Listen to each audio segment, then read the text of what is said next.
Il était environ 8 heures du matin, le 24 décembre 2024.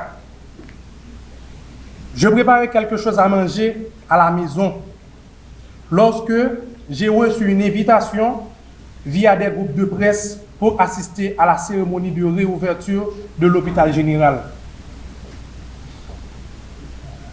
Cet hôpital, qui avait été fermé depuis le 29 février 2024, comme tout le monde ici le sait, à cause de l'envahissement des gangs armés au centre-ville de Port-au-Prince. Alors, sa réouverture allait être un grand pas, pour ne pas dire le pas le plus important, non seulement pour nous, la population, mais pour le gouvernement également.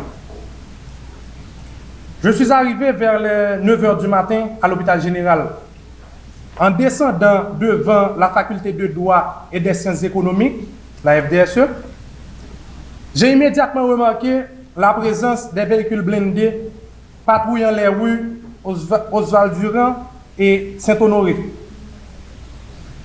Cela m'a rassuré, pensant que la zone était sous contrôle et relativement sécurisée.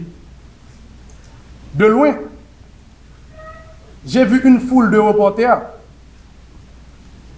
tous impatients d'obtenir les meilleures images du cortège officiel qui allait arriver. L'enthousiasme était palpable et la scène semblait être celle de grands moments pour notre pays. Une fois arrivé à côté des journalistes, je leur ai salués un à un, comme il se doit, et en leur disant « ça gagne la mort, nous en forme ?»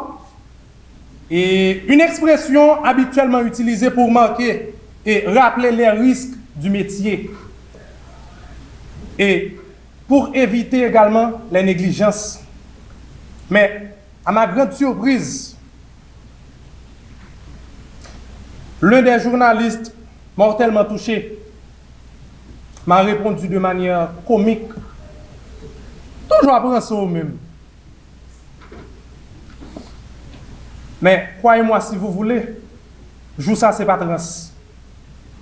Joue ça c'est pas trans. Ces mots sont restés toujours, jusqu'à présent, gravés dans ma mémoire. En traversant la rue en urgence pour pénétrer dans l'enceinte de l'hôpital et pour évaluer la situation sur le terrain, j'ai rapidement compris que, alors grâce à mon expérience en matière de sécurité, et la situation n'était pas toujours sous contrôle. Il y avait seulement 2 agents de sécurité à peine sans armes. Et aucun policier a vu. En vue alors. Les murs de l'hôpital étaient à peine d'être peints. À tel point que chaque journaliste pénétrant dans l'espace se retrouvait avec des particules de peinture sur leurs vêtements. Ces détails que je viens de citer témoignaient de la précipitation dans l'organisation des lieux et du manque de préparation face à un tel événement. Après avoir pris mes premières images à l'intérieur de l'hôpital, j'ai réalisé que, alors j'avais oublié de capturer le logo de l'établissement HPEH. Je suis donc sorti précipitamment pour prendre ces images, mais en moins de 10 secondes, puisqu'il s'agit des environs du Palais national. Et c'est alors que Mackenzie Natou, le défunt, m'a dit de ton ferme, regarde là, fais attention, pas descendre plus bas. Bandi au kanaka qui boule ça. Ce moment, ces paroles pleines de sagesse et d'inquiétude m'ont rappelé l'ampleur des dangers qui nous entouraient. C'est à ce moment précis que je me suis retrouvé à me questionner sur la réouverture de l'hôpital général. Jean-Paul Verbe haïtien dit animal n'a mal, il n'a mal net. Donc, nous avons choisi journaliste, nous avons choisi reporter d'image. Nous là, nous avons été intéressés. Je m'étais positionné derrière un mur à l'intérieur de postes de sécurité entre la petite porte et la barrière principale. À cet instant, un sentiment de doute m'envahissait. Une prise de conscience amère que, malgré le symbolique de cette réouverture, la situation sur le terrain était loin d'être sécurisée. L'insécurité de l'avenir de cet établissement et de notre sécurité à tous pesait lourdement dans l'air. Une invitation de 9h du matin, inattendue, et la veille du jour de Noël, m'a bousculé. Ce cadeau de Noël empoisonné, oui, c'était un cadeau empoisonné. Ce qui semblait être une occasion importante et rapidement a été retardé de plus de 2h30. Pour moi, ce fut un véritable piège. À 11h41,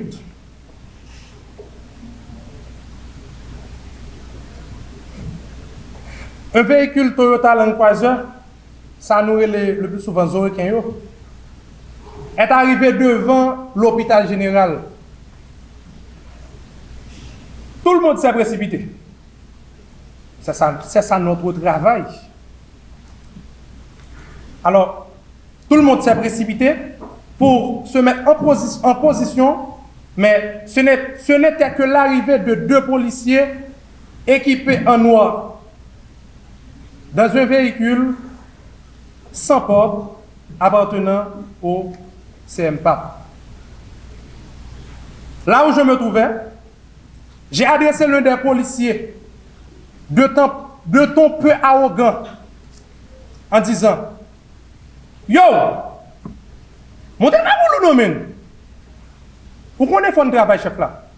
Donc, nous qu'on fâche le visage nous paraît monter cagoule.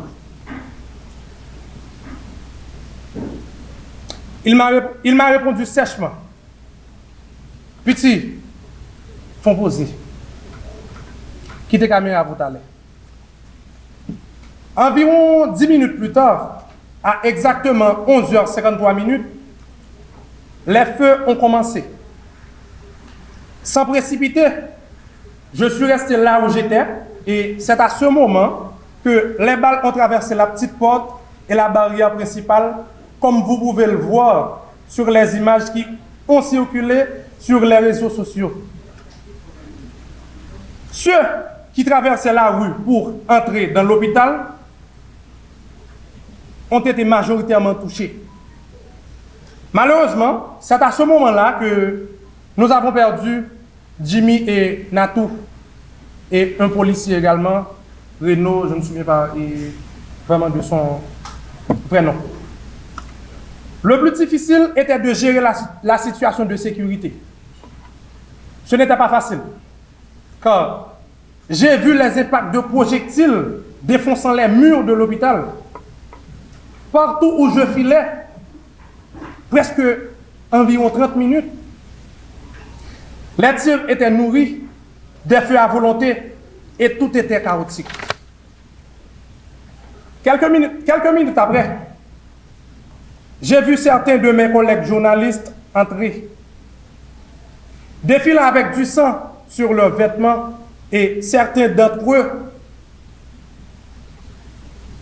visiblement blessés. C'est à ce moment précis que je me suis rendu compte que l'attaque était bien réelle. Et ces balles n'étaient pas des balles perdues, mais elles étaient ciblées. Chaque balle étant destinée à un journaliste.